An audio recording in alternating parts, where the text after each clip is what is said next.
Hello commandos, welcome to Biomentors classes online. और हम लोग स्टडी कर रहे हैं unit chemical and ionic equilibrium, और कॉमनली कहें तो इक्विलिब्रियम। और इक्विलिब्रियम में अभी तक क्या क्या मैंने आपको बता दिया था, एक बार उसको रिकॉल कर लेते हैं। तो about reversible and irreversible reaction. तो जो इरिवर्सिबल रिएक्शन होते हैं उसमें रिएक्टेंट सीधे प्रोडक्ट में कन्वर्ट होता है। तो those chemical reaction in which reactant is directly converted into product which takes place only in one direction, जो केवल एक ही दिशा में चलती है, उन अभिक्रियाओं को हम कहते हैं irreversible reaction। ठीक है, तो those chemical reaction in which reactants are directly converted into product, उसको कहेंगे irreversible reaction। और it is completed in a definite time, it is actual reaction, और actual reaction है ये, definite time में complete हो जाता है, और इसमें प्रोडक्ट के आपस में रिएक्शन करने का कोई चांस नहीं रहता है। ठीक है, देन हमने बात किया अबाउट रिवर्सिबल रिएक्शन। तो those chemical reaction in which reactants are converted into product and products are again converted into reactant, those chemical reaction in which reactants are converted into product and products are again converted into reactants in the fixed condition, it is called reversible reaction। तो उन reactions को हम reversible कहते हैं जिसमें क्रियाकारक क्रियाफल में और क्रियाफल वापस से क्रिया करके पुनः क्रियाकारक में परिवर्तित हो जाते हैं। It is the chemical reaction called reversible, it is denoted by the both side headed arrow, दोनों साइड headed arrow से इसको शो करते हैं। it takes place infinitely, और ये अनंत काल तक चलती है, मतलब कभी भी इसमें कंप्लीशन नहीं आता है। तो इनफाइनाइट टाइम्स तक चलने वाली रिएक्शन है reversible reactions. Now the reversible reactions are of two types, और reversible reaction दो टाइप की हो सकती है, may be homogeneous and heterogeneous। कैसी? homogeneous और heterogeneous, जिसमें reactant और product दोनों का physical state same होता है। When the physical state of reactants and products are the same, it's called homogeneous reversible reaction। तब उसको हम कहते हैं homogeneous reversible reaction। और जिसमें रिएक्टेंट और प्रोडक्ट का फिजिकल स्टेट सेम नहीं होता है उसको हम कहते हैं हेट्रोजीनियस रिवर्सिबल रिएक्शन। तो रिवर्सिबल रिएक्शंस दो टाइप के हैं, that is homogeneous and heterogeneous. Now अब उसके बाद हम लोग, इसके बाद हमने बात किया था रेट ऑफ केमिकल रिएक्शन के बारे में। तो change in concentration of reactants per unit time, इकाई समय में क्रियाकारक के सांद्रता में होने वाला परिवर्तन रासायनिक अभिक्रिया का वेग कहलाता है, या रासायनिक अभिक्रिया की दर कहलाता है। Change in concentration of reactants per unit time is called rate of chemical reaction. Okay, it's units is moles per litre. और इसको हम कैसे कह सकते हैं in normal way? The decrease in concentration of reactants और the increase in concentration of product per unit time is called rate of chemical reaction. तो इसको हम कहते हैं rate of chemical reaction. Then हमने बात किया अबाउट केमिकल इक्विलिब्रियम। तो what is the chemical equilibrium? तो it is only possible in reversible reaction, ये केवल रिवर्सिबल रिएक्शन में पॉसिबल है। It is possible in only reversible reaction and it is a state of reversible reaction at which the rate of forward reaction is equal to the rate of backward reaction. उत्क्रमणी अभिक्रिया की वह अवस्था जिस पर अग्रगामी और पश्चगामी क्रिया का वेग बराबर हो जाता है उसे हम कहते हैं साम्यावस्था। Rate where the rate of forward reaction is equal to the rate of backward reaction is called chemical equilibrium। तो इस कंडीशन को हम कहते हैं chemical equilibrium। ठीक है, at chemical equilibrium what are the conditions? तो temperature is constant, pressure is constant, container should be closed, जिस बर्तन में रिएक्शन हो रही होगी वो क्लोज होगा। ठीक है, और R F equal to R B, C1 equal to C2, delta G equal to 0, delta G equal to 0, delta E equal to 0 for cell. अगर कोई सेल है तो उसके लिए डेल्टा ई की वैल्यू भी 0 होगी। Delta E naught, E standard, E naught standard is E naught is 0, sorry, E naught is 0, not E naught standard, E naught is 0। ठीक है, और उसके बाद जो केमिकल इक्विलिब्रियम है it is dynamic in nature, साम्य गतिक होता है। Equilibrium is dynamic in nature, it means after attaining the chemical equilibrium, इसका अर्थ यह है कि साम्यावस्था के आ जाने के बाद भी after attaining the chemical equilibrium reactions carry forward in both the directions at same rate. अभिक्रिया दोनों तरफ समान वेग से चलती है। This is the meaning of dynamic nature of equilibrium. तो यहां तक की सभी पॉइंट पर हमने आपसे बात कर लिया था, यहां तक के पॉइंट्स को हमने डिस्कस कर लिया था आपसे। Rate of chemical reaction, rate of forward reaction is equal to the rate of backward reaction. जब रेट ऑफ फॉरवर्ड रिएक्शन और रेट ऑफ बैकवर्ड रिएक्शन दोनों सेम हो जाते हैं तो उस कंडीशन को हम कहते हैं, उस कंडीशन को हम कहते हैं केमिकल इक्विलिब्रियम, केमिकल इक्विलिब्रियम। ठीक है, तो देखो how to denoted the chemical equilibrium by a graph. तो शुरुआती दौर में केवल फॉरवर्ड रिएक्शन तेजी से बढ़ेगी। जब प्रोडक्ट का कुछ कंसंट्रेशन एक्यूमुलेट हो जाएगा तो प्रोडक्ट भी डिकम्पोज होना या प्रोडक्ट भी रिएक्टेंट में आना शुरू करेगा। तो शुरुआती दौर में केवल फॉरवर्ड रिएक्शन हुई, फिर धीरे धीरे फॉरवर्ड रिएक्शन की रेट क्या होगी, कम होगी, और बैकवर्ड रिएक्शन की रेट क्या होगी, बढ़ेगी। And at a point the rate of forward reaction is equal to the rate of backward reaction. तो this is R F, this is R B, where R F equal to R B, जहां पर rate of forward reaction और rate of backward reaction दोनों बराबर हो जाएंगे। That condition is called chemical equilibrium. तो इस सिचुएशन को हम कहेंगे chemical equilibrium. This situation is called chemical equilibrium. तो इस स्थिति को हम कहते हैं रासायनिक साम्यावस्था, जहां पर आर एफ और आर बी दोनों बराबर हो जाते हैं।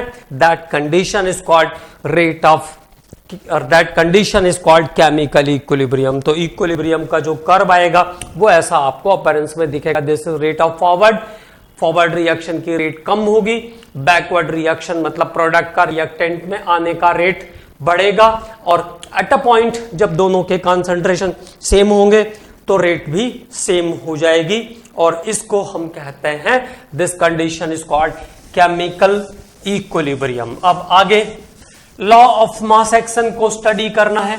तो लॉ ऑफ मास एक्शन को स्टडी करने से पहले एक पॉइंट पर और बात करेंगे हम लोग, then about law of mass action पर बात करेंगे। तो that is active mass. Active mass. What is the meaning of active mass here in chemical equilibrium? The molar concentration, the molar concentration, molar concentration, molar concentration per liter, molar concentration per liter is called active mass. Molar concentration पर litre, molar सांद्रता प्रति litre, molar concentration पर litre, molar concentration पर litre is called active mass. Active mass. It is denoted by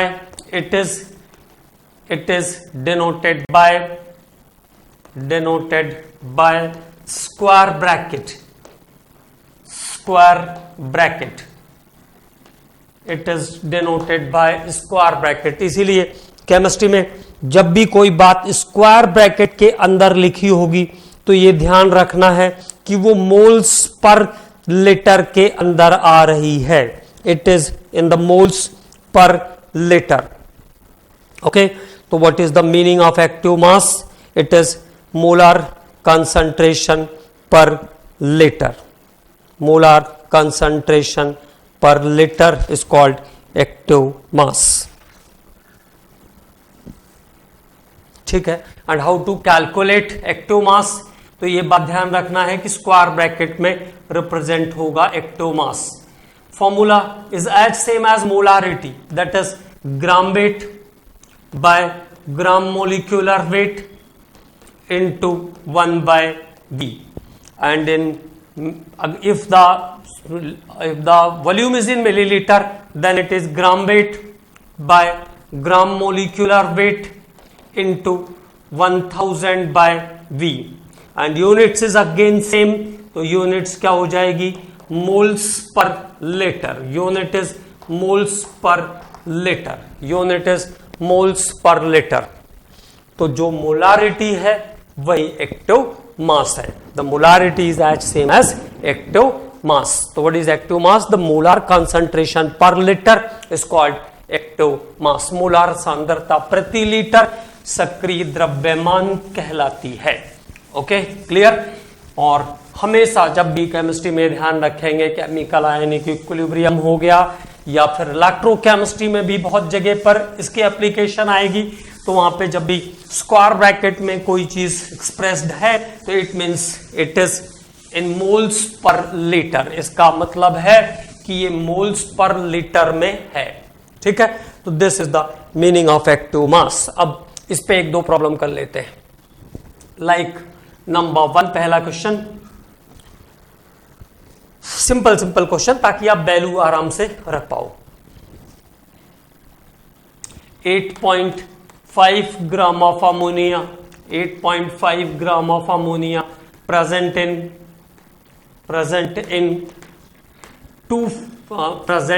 500 milliliter solution. 500 milliliter solution.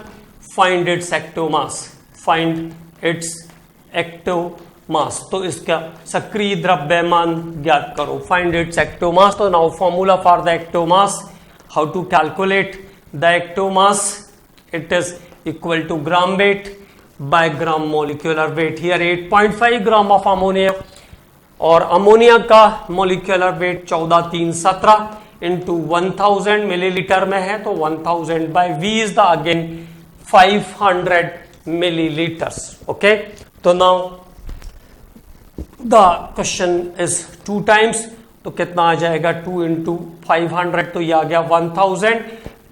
1000 bye 1000 तो कितना आ जाएगा? 1 मोल पर litre. तो active mass for this question is 1 मोल पर लीटर. इस क्वेश्चन के लिए एक्टिव मास कितना हो जाएगा? 1 मोल पर लीटर.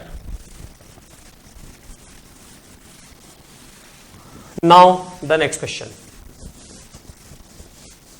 अगले क्वेश्चन पर बात करते हैं, और अगला क्वेश्चन है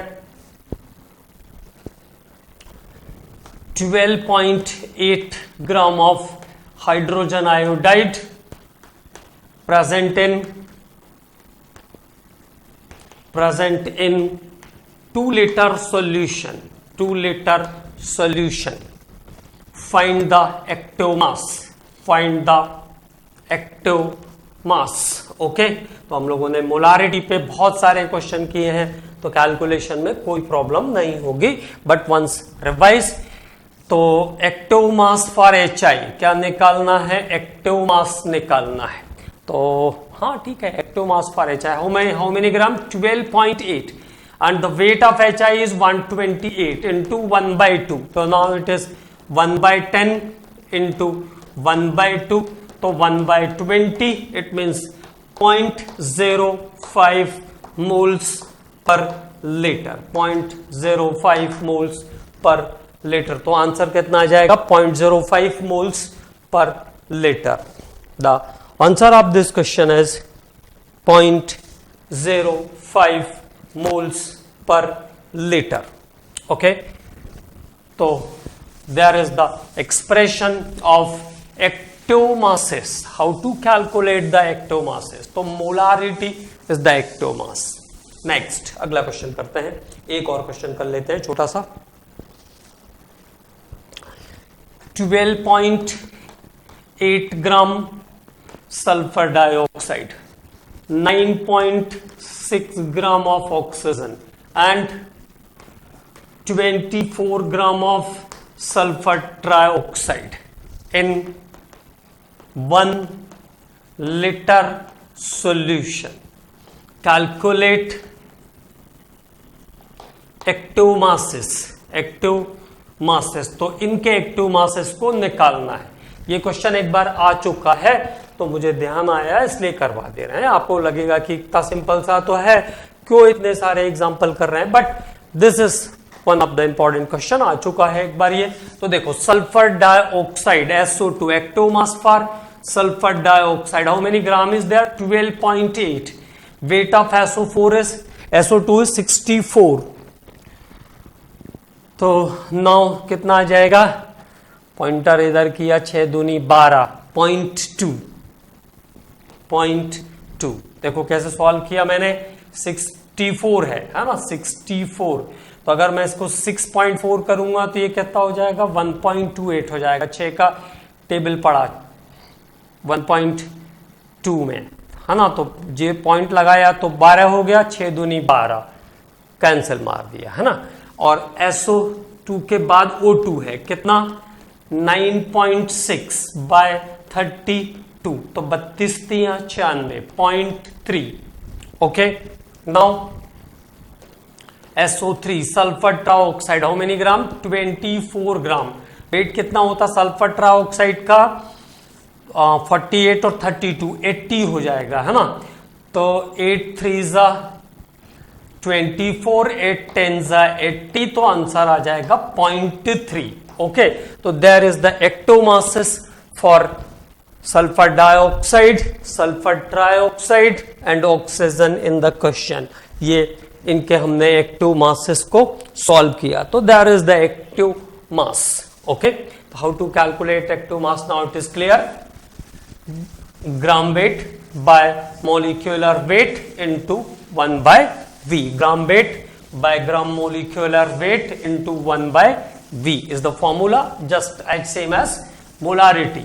Okay, and once question is asked, तो यहां पे सॉल्व कर लेते हैं। H2 plus I2 it gives 2HI। एक क्वेश्चन याद आया मुझे जो आया हुआ है, H2 plus I2 2HI। तो क्वेश्चन है 2 gram of hydrogen, 2 gram of hydrogen,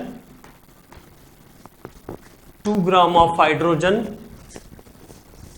reacts in the chemical reaction, reacts in the chemical reaction, reacts in the chemical reaction, then how many grams of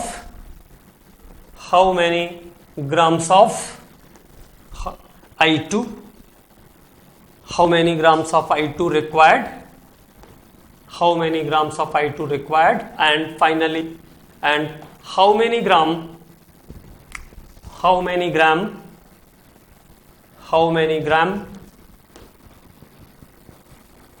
HI is formed, how many gram HI is formed during the chemical reaction। कितने ग्राम HI बनेगा वो भी calculate करना है। तो देखो, simply the arrangement is as usual, H2 plus I2, कुछ भी चेंज नहीं किया है। 2 ग्राम HI रिएक्ट कर रहा है, 2 ग्राम H2 रिएक्ट कर रहा है, तो यहां पे 2 ग्राम ही दिया है। तो I2 का कितना वेट? आयोडीन का वेट कितना? 127। The weight of iodine is 127। तो 2 gram of H2 react with 254 gram of I2, iodine का वेट कितना 127, 2 से मल्टीप्लाई किया तो कितना हो गया 254, तो 2 ग्राम H2 है तो कितना ग्राम I2 रिएक्ट करेगा 254 gram, and how many gram of HI is form 2 into 128, that is 256 gram, तो 256 gram HI is form during the chemical reaction, तो 256 ग्राम HI का फॉर्मेशन हो जाएगा केमिकल रिएक्शन के अंदर. ओके, तो there is the some questions based on active masses. ये हालांकि एक्टिव मास पर नहीं है, बट ये क्वेश्चन भी आ चुका है, तो इसलिए इसको भी हमने सॉल्व किया और ये यहीं पर आसानी से सॉल्व हो सकता है. ठीक है, अब बात करते हैं अगले पॉइंट पर, और that next topic is law of mass action. And पूरा केमिकल इक्विलिब्रियम आप ऐसा समझ सकते हैं, 2 लॉ है केमिकल इक्विलिब्रियम में, एक लॉ ऑफ मास एक्शन और एक है लीचा-टेलियर प्रिंसिपल, और पूरी की पूरी केमिकल इक्विलिब्रियम यहीं से रिलेट करती है. ठीक है, तो बात करेंगे अब लॉ ऑफ मास एक्शन के बारे में. Law of mass action, law of mass action was given by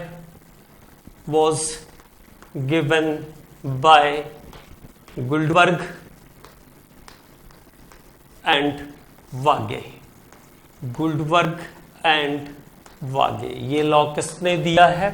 गुल्डबर्ग और वागे ने दिया है. तो गुल्डबर्ग और वागे ने दिया लॉ ऑफ मास एक्शन. ठीक है, it is applicable only for, it is applicable only for homogeneous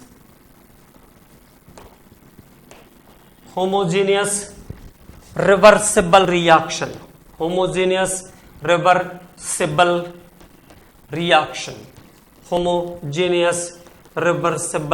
reaction when, उसमें भी कंडीशन है, when reactants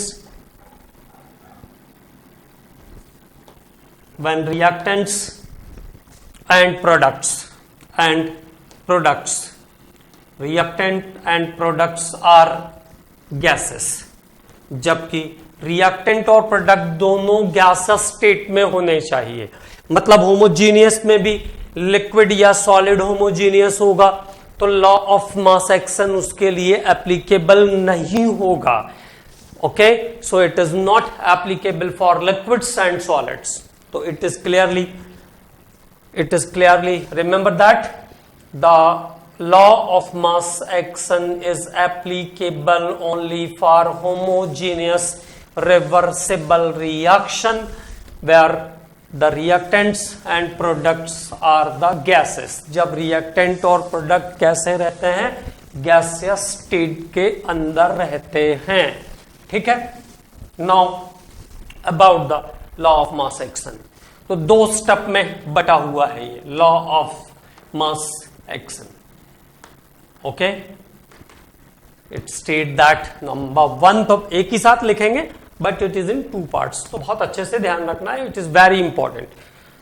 rate of chemical reaction, rate of chemical reaction, rate of chemical reaction, रासायनिक अभिक्रिया का वेग. Rate of chemical reaction is directly, rate of chemical reaction is directly proportional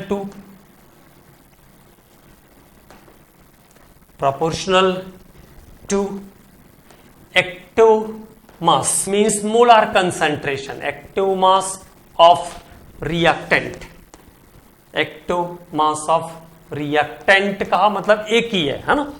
तो what rate of chemical reaction is directly proportional to active mass of reactant. रासायनिक अभिक्रिया का वेग क्रिया कारक के सक्रिय द्रव्यमान के समानुपाती होता है।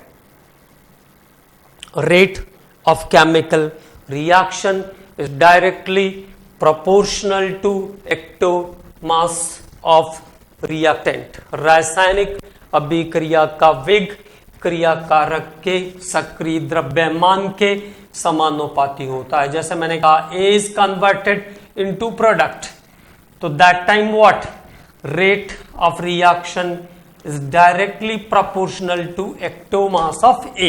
That time the rate of reaction is directly proportional to active mass of A. It means change in concentration of A is directly proportional to change in concentration of A. Okay, clear? So the rate of chemical reaction is directly proportional to active mass of reactant. When many reactants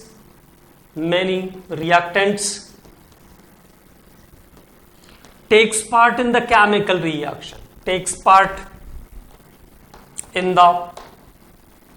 many reactants takes part in the chemical reaction, then the rate of chemical reaction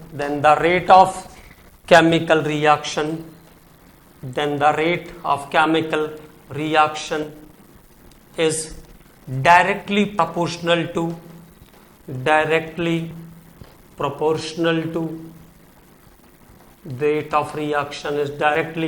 proportional to product of active masses of reactant, product of active masses of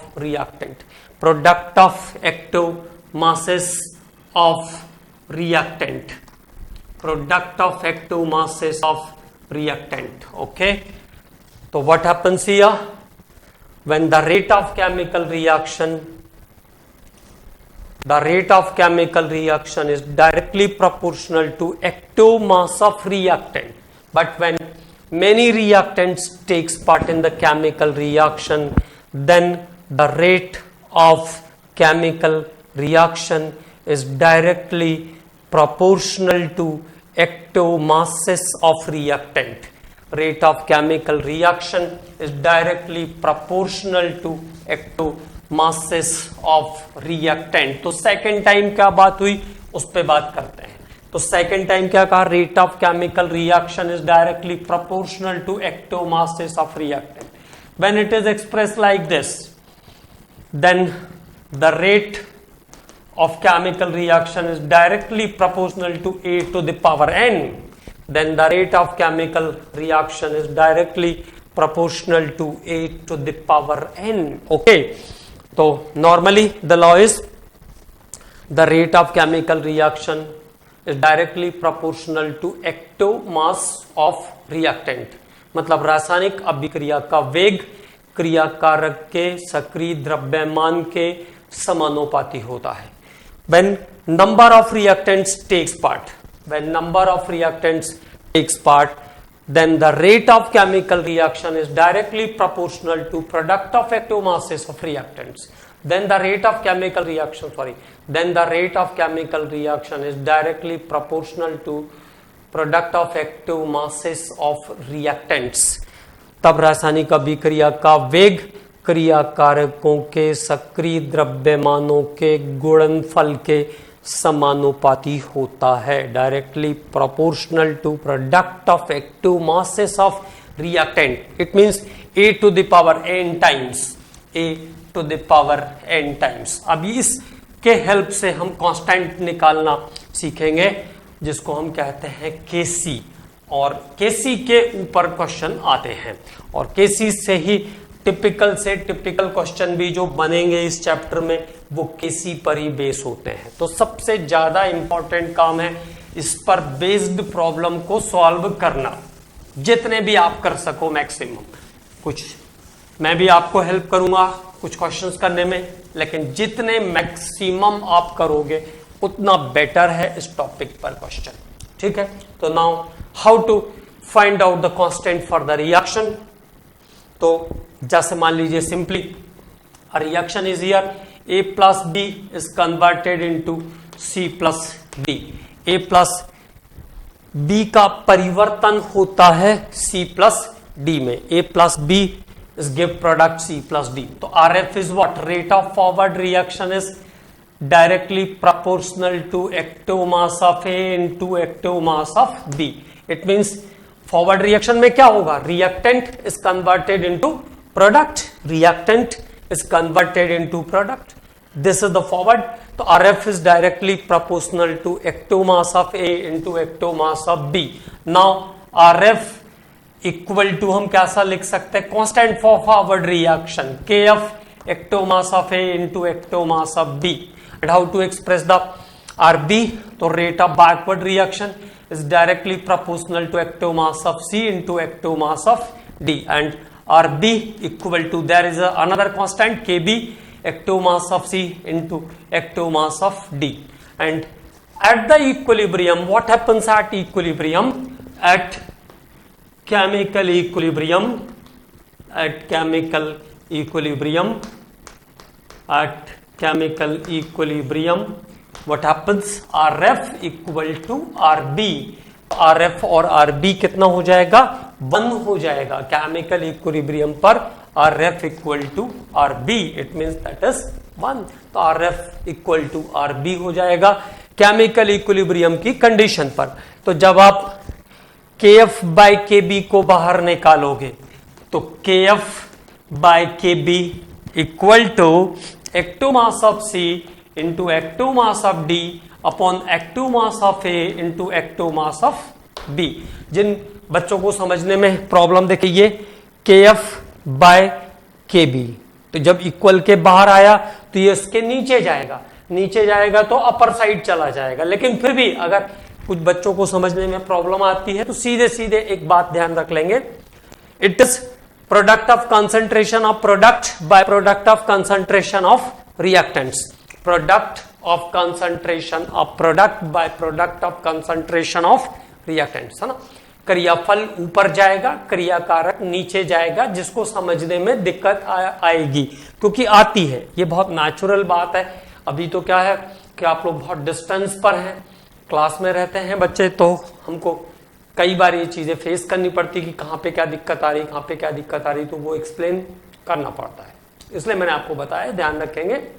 product ऊपर चला, product ऊपर रहता है, reactant नीचे रहता है, तब आपको कोई टेंशन नहीं होगी। तो KF बाय KB, है ना। और जब रिएक्शन केमिकल इक्विलिब्रियम पर रहेगी तो KF by KB, it means constant for forward reaction by constant for backward reaction is uses as a single constant, that is KC।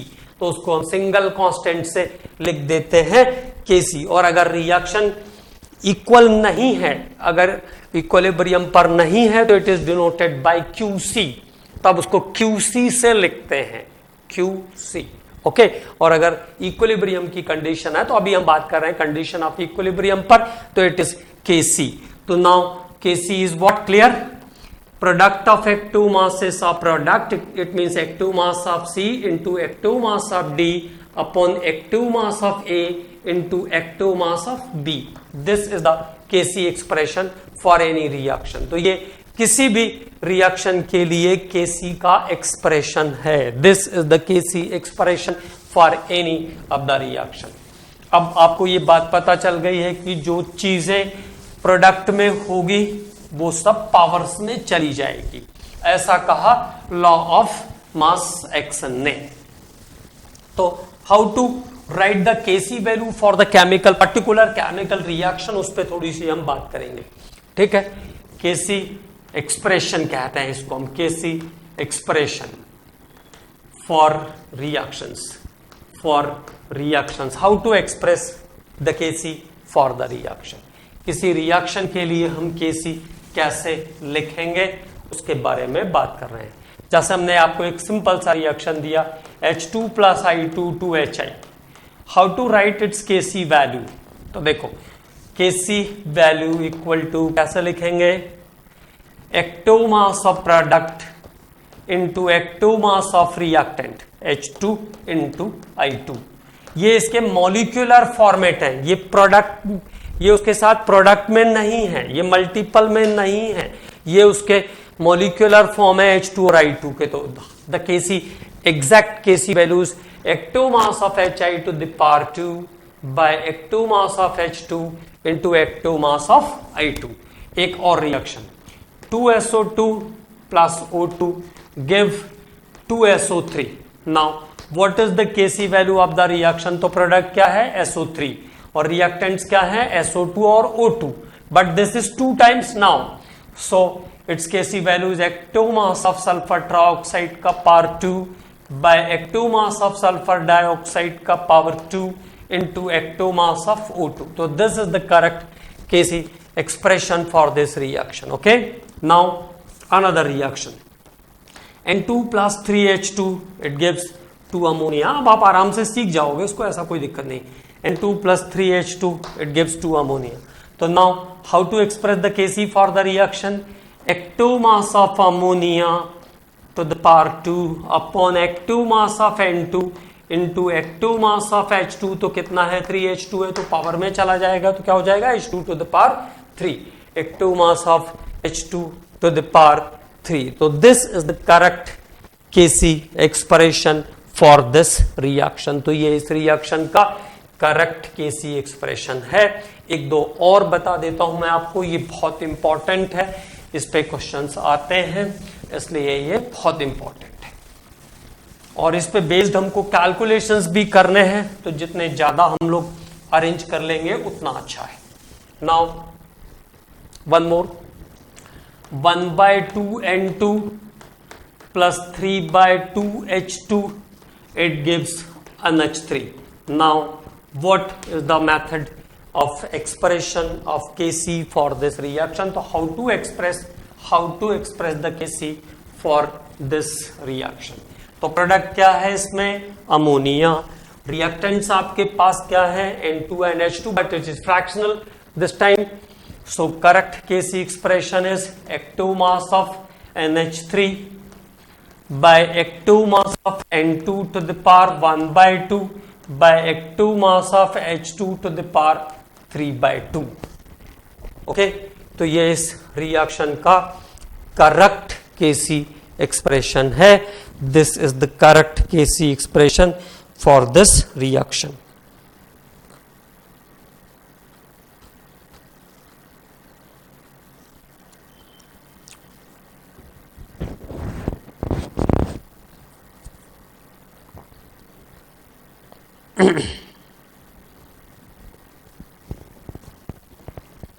Now एक और, PCl5 is converted into PCl3 plus Cl2। now how to express the Kc for this reaction? active mass of PCl3 into active mass of Cl2 by active mass of PCl5। तो for reaction PCl5 is converted into PCl3 plus Cl2।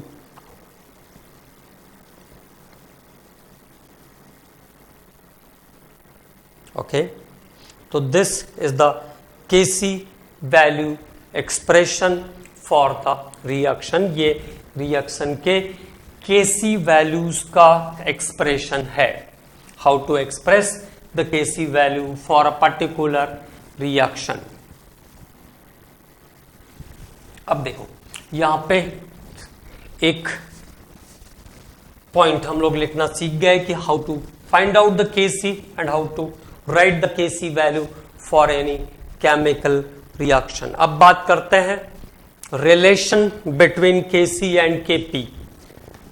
This is also very important, relation between Kc and Kp। तो Kp is the, देखो Kc is the equilibrium constant at constant concentration। Kc is what? Equilibrium constant at constant concentration। Kp is what? Equilibrium constant at constant pressure।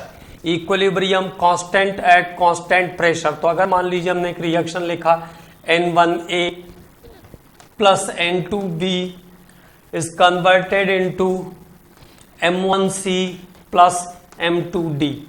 तो how to write the Kc value for this reaction? तो इस reaction का Kc का value equilibrium constant at constant concentration C to the power M1 into D to the power M2 by A to the power N1 into B to the power N2 is the Kc value for this reaction. ये इस reaction का Kc value है। और Kc मतलब equilibrium constant at constant concentration. तो concentration को तो हम एक्टिव मास में लिख सकते हैं, लेकिन प्रेशर को तो हम एक्टिव मास में नहीं लिख सकते ना, प्रेशर तो मोल पर लीटर होगा नहीं। ठीक है, तो देखो Kp का जो वैल्यू है for this reaction, it is express as partial pressure of C to the power M1 into partial pressure of D to the power M2 by partial pressure of A to the power N1 into partial pressure of B to the power N2। ये इसके Kp value को लिखने का तरीका है। It is express in term of partial pressure. It is express in term of partial pressure. Okay, अब देखो अगर कहीं से P हट जाए, P को हम रिप्लेस कर पाए तो दोनों बराबर हो जाएंगे, दोनों एक जैसे हो जाएंगे। ठीक, तो देखो according to ideal gas equation, according to ideal gas equation, ideal gas equation के अकॉर्डिंग क्या होता है? PV equal to nRT, PV equal to nRT। तो P इक्वल टू क्या हो गया? N by VRT।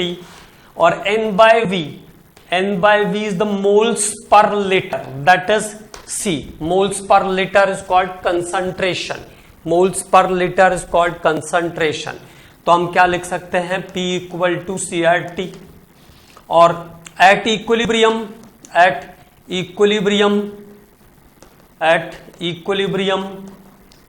C is 1। Equilibrium पर सबका कंसंट्रेशन कैसा रहता है? सबका मोलार कंसंट्रेशन कैसा रहता है? सेम रहता है। तो at equilibrium C equal to 1। तो क्या हो गया? P इक्वल टू क्या आ गया? RT आ गया। अब मेरे पास क्या बचा finally? P equal to what remaining? RT। तो क्या हो जाएगा ये? C Kp की वैल्यू यहां से कैसे आ रही है? देखो CRT to the power M1 into CRT, ये हो गया आपका, हाँ, CRT to the power M1 into DRT to the power M2 by what? ART to the power N1 into BRT to the power N2। Okay, अब ABCD को आप एक तरफ शिफ्ट कर लीजिए। तो जब ABCD को एक तरफ हम शिफ्ट करेंगे तो आगे के प्रोसीजर पे बात करते हैं। आगे का प्रोसीजर क्या है उसको देखते हैं। तो now what is the further position? हालांकि हमारे एग्जाम के लिए इस डेरिवेशन का कोई जरूरत नहीं है, शॉर्टकट में काम हो जाता, लेकिन लिख लेते हैं। ठीक है, अब आ गया, देखिए Kp इक्वल टू आ जाएगा, Kp इक्वल टू आ जाएगा C to the power M1, C to the power M1 into D to the power M2 by A to the power, active mass का साइन नहीं आएगा, A to the power N1 into B to the power N2। और RT common आ गया, तो RT to the power क्या हो गया? M1 plus M2। और नीचे क्या है? RT to the power N1 plus N2। तो जब इसको ऊपर कैरी ऑन करोगे तो क्या हो जाएगा? Change in moles delta N equal to हो जाएगा M1 plus M2 minus N1 plus N2। ठीक है, तो this is change in moles is the delta N। Delta N की वैल्यू कैसे निकलेगी? Moles of M1 plus M2 minus N1 plus N2। तो अब देखो क्या हो गया?